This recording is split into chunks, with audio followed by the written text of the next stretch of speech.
Hello बच्चों, नमस्कार। आपका इस ट्यूटोरियल चैनल में स्वागत है। तो आज हम पढ़ेंगे कक्षा 7 अभ्यास 3C का पार्ट 2 और पार्ट 2 में हम हल करेंगे प्रश्न नंबर 5 से सवालों को। प्रश्न नंबर 4 तक हमने पार्ट 1 में हल किया था।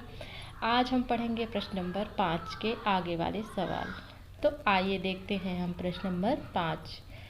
तो प्रश्न नंबर 5 है 1331 को आधार 10/11 पर घातीय संकेतन में व्यक्त कीजिए। यानी आधार हमें किसको मानना है, 10/11 को मानकर सवाल को हल करना है। इसके लिए हमें क्या करना होगा, जैसे अभी हमने प्रश्न नंबर 4 को हल किया था वैसे ही हल करेंगे। इसके लिए हमें पहले 1000 और 1331 का अभाज्य गुणनखंड ज्ञात करना होगा। तो बच्चों, आपको गुणनखंड तो ज्ञात करना आता है, हमने कई बार गुणनखंड ज्ञात किए। तो आइए पहले हमें 1000 का क्या करेंगे, गुणनखंड ज्ञात करेंगे।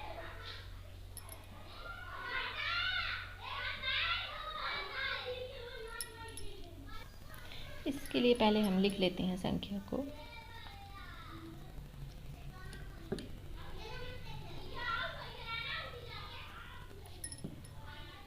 अब पहले हम किसका ज्ञात करेंगे, 1000 का।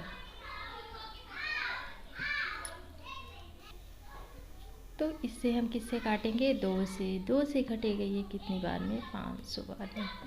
फिर 2 से काटेंगे, 500 कितनी बार में कटेगा, 250 बार में। फिर 2 से काटेंगे, कितनी बार में कटेगा, 125 बार में। अब ये संख्या 2 से नहीं कटेगी, सीधे कटेगी किससे, 5 से। तो 5 से काटेंगे, 5 से 125 कितनी बार में कटेगा, 25 बार में। अब फिर से हम 5 से 25 को काटेंगे, कितनी बार में, 5 बार में। और फिर 5 से 5 को काट देंगे, कितनी बार में, 1 बार में। तो ये हो गया 1000 का क्या निकल आया, गुणनखंड, अभाज्य गुणनखंड। अब इस संख्या को हम लिख सकते कितने हैं, 1 2 3, 3 2 है हमारे पास, और 1 2 3 3 5 है। तो लिखेंगे 2 गुणे 2 गुणे 2 गुणे 5 गुणे 5 गुणे 5। अब बट्टा है तो बट्टे का चिन्ह लगा देंगे। और अब करेंगे हम 1331 का अभाज्य गुणनखंड ज्ञात करेंगे। तो इधर हम इस संख्या का भी अभाज्य गुणनखंड ज्ञात कर लेंगे।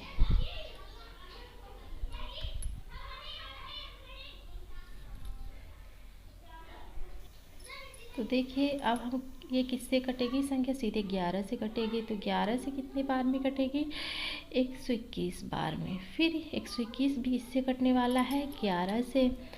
तो इस कितनी बार में कटेगा, 11 बार में। फिर 11 से कटेगा 1 बार में। तो ये इसका भी क्या अभाज्य गुणनखंड निकल आया। तो 1 2 3 बार में कटा है, तो हम यहाँ पर क्या लिख लेंगे, 11 गुणे 11 गुणे 11। तो ये क्या हो गया, अभाज्य गुणनखंड निकल आया है। अब इन संख्याओं को क्या कहता है, 10 बटे हमें कितना आधार मानना है, 10 और 11 आधार मानना है।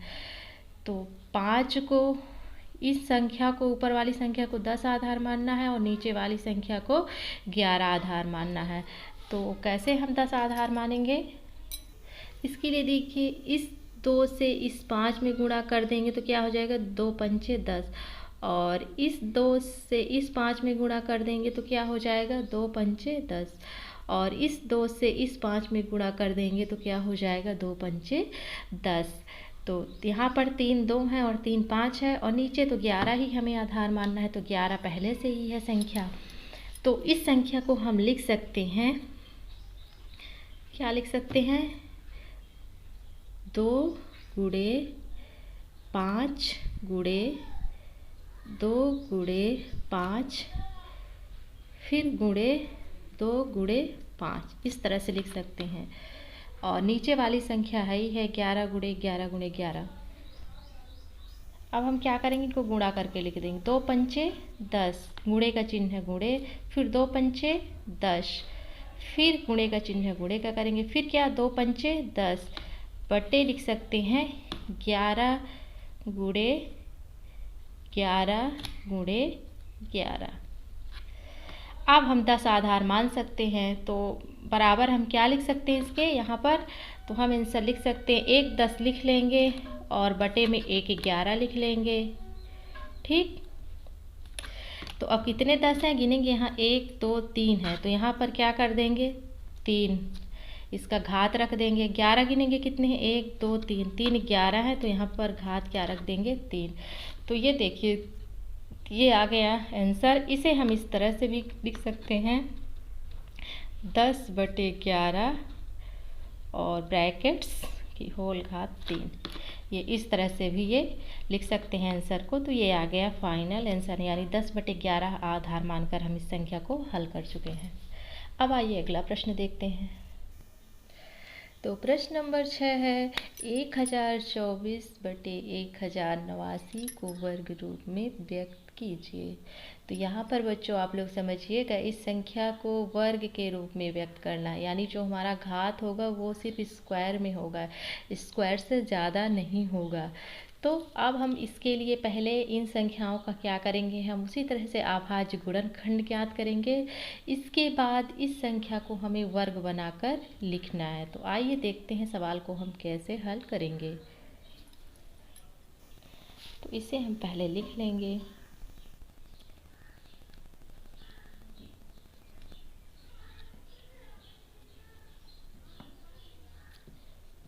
इसके लिए हम क्या करेंगे, पहले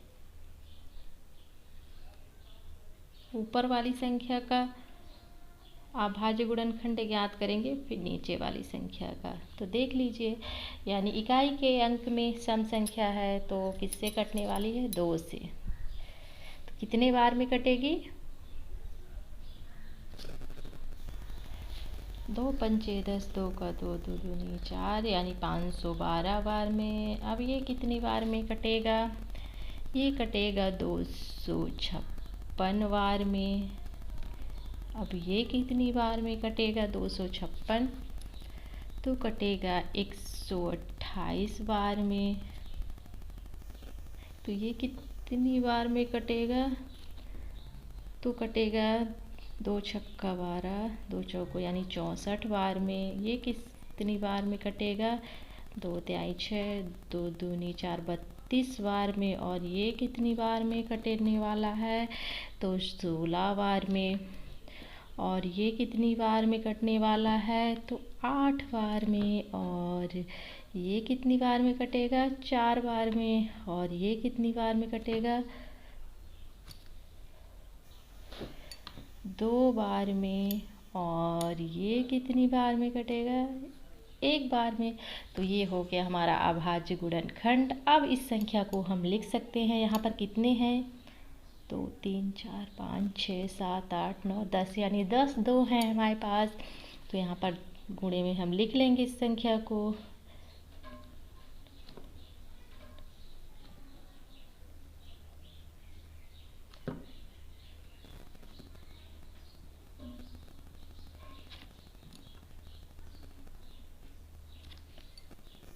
तो यहाँ पर हमने 10 बार 2 को लिख लिया है, 1 2 3 4 5 6 7 8 9 10। अब बटा का चिन्ह लगाएंगे और अब करेंगे हम इस संख्या का अभाज्य गुणनखंड ज्ञात। तो आइए हम अभाज्य गुणनखंड ज्ञात करते हैं।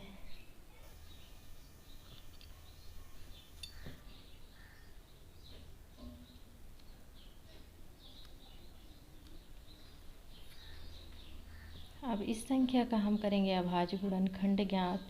तो ये संख्या 3 से कटेगी, कितनी बार में कटेगी, 363 बार में। फिर 3 से ही कटेगी, कितनी बार में कटेगी, 121 बार में। अब 121 3 से नहीं कटेगा, सीधे 11 से कटेगा, कितनी बार में, 11 बार में।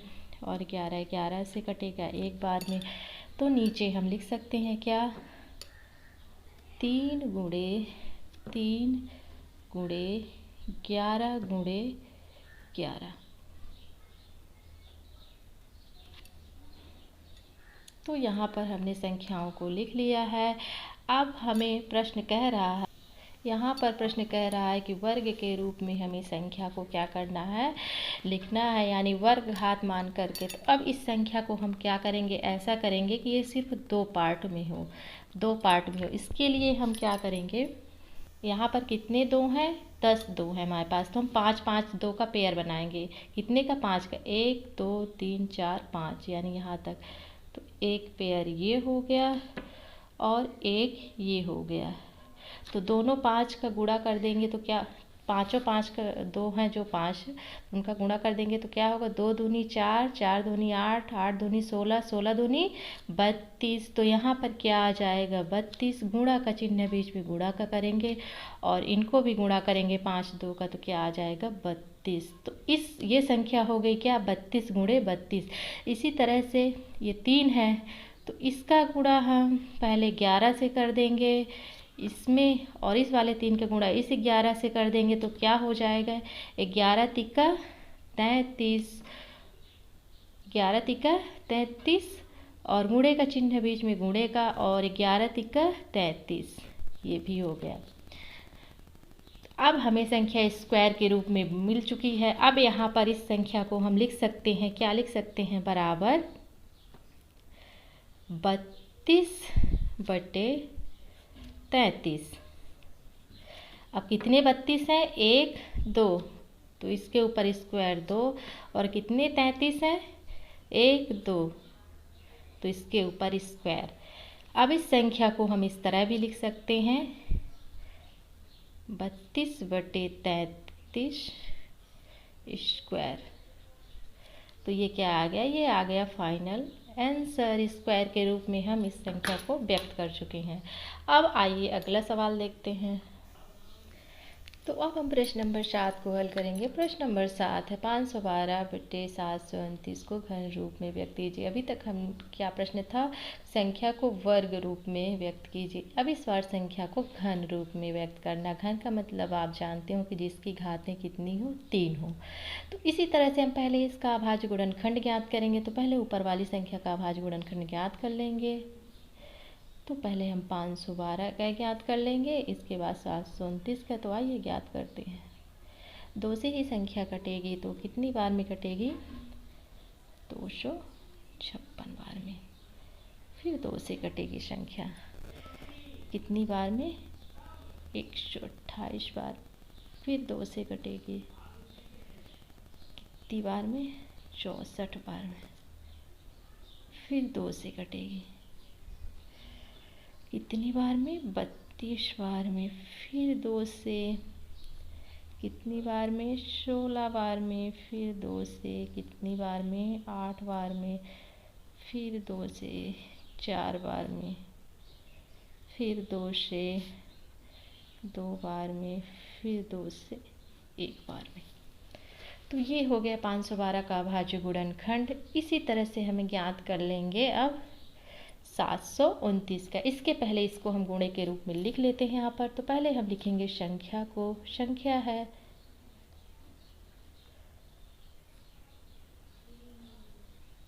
अब बराबर, इसको लिख लें, कितने दो हैं, 1 2 3 4 5 6 7 8 9, 9 दो हैं।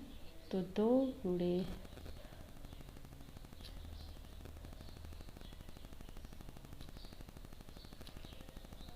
तो ये 9 बार में संख्या लिख गई है।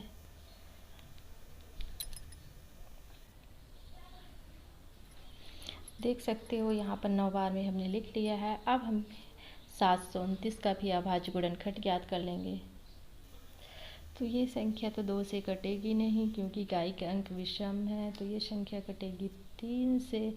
तो कितनी बार में कटने वाली है, 243 बार में। ये फिर से ये संख्या कटेगी किससे, 3 से। कितनी बार में कटेगी, 81 बार में। फिर संख्या कटेगी 3 से, तो कितनी बार में कटेगी, 27 बार में।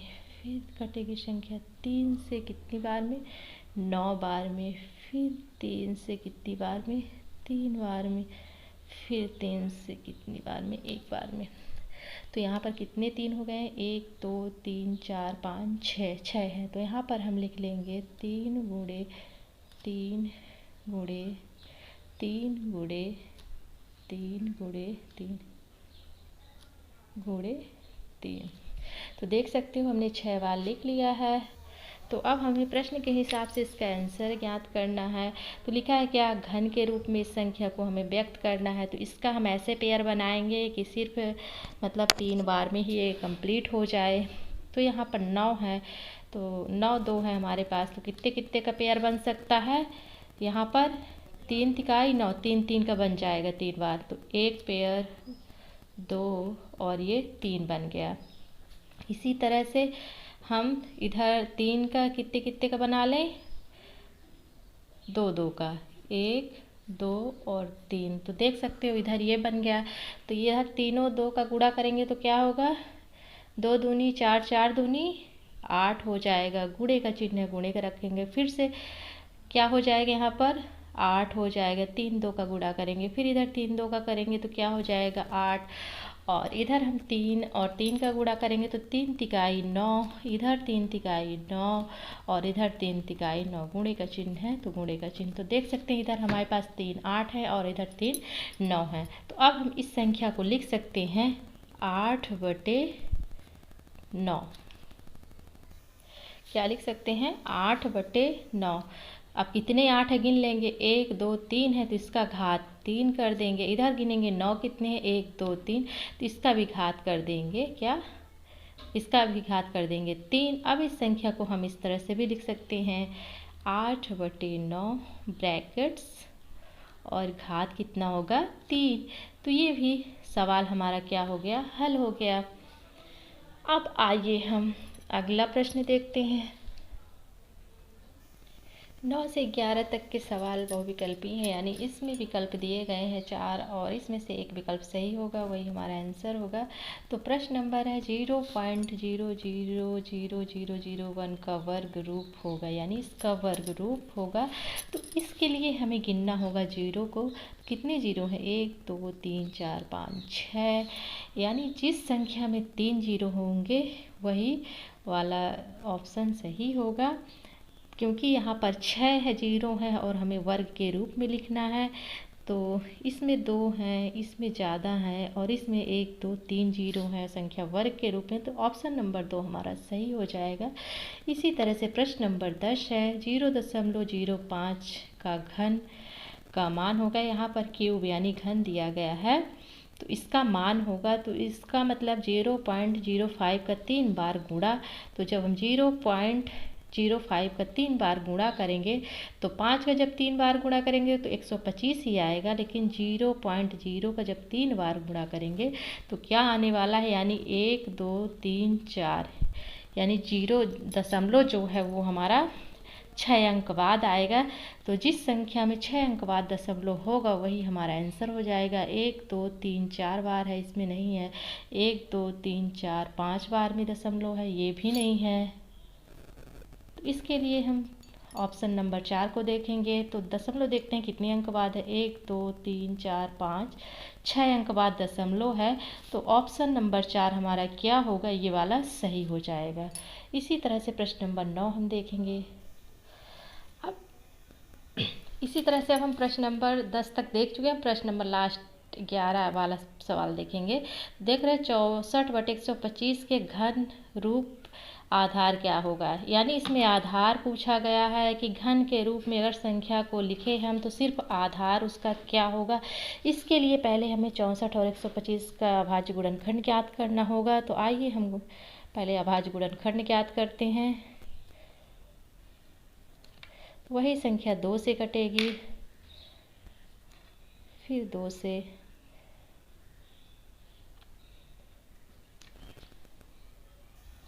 तो फिर 2 4 बार में फिर से उसी तरह से हमें ज्ञात कर लेंगे जैसे कि अभी तक हमने ज्ञात किया। फिर एक बार में तो कितने 2 हैं यहाँ पर, 1 2 3 4 5 6 2 हैं। तो यहाँ पर कितने का घन रूप में आधार ज्ञात करना है, यानी 3 3 का हमें पेयर बनाना पड़ेगा। तो इस संख्या को हम लिख सकते हैं 2 गुणे 2 गुणे 2 गुणे 2 गुणे 2 गुणे 2, यानी 6 बार हम 2 2 लिख लेंगे, 6 बार हो गया। अब हमें इस संख्या का घन रूप में है तो 3 3 का पेयर बनाना पड़ेगा। तो आप देख सकते हो ये हो गया 1 1, ये हो गया। तो यहाँ पर हम लिख सकते हैं 2 गुणे 2। तो 2 में 2 का गुणा करेंगे तो क्या होगा, आगे पहले हम 125 का निकाल लेते हैं यहाँ पर अभाज्य गुणनखंड।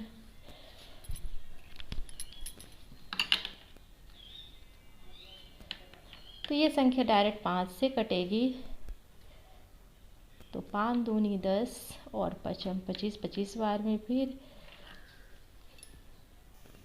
25 5 बार में, फिर 5 कितने बार में, 1 बार में। तो बटे में हम लिख सकते हैं क्या, 5 गुणे 5 गुणे 5, 3 ही 5 हमारे पास है।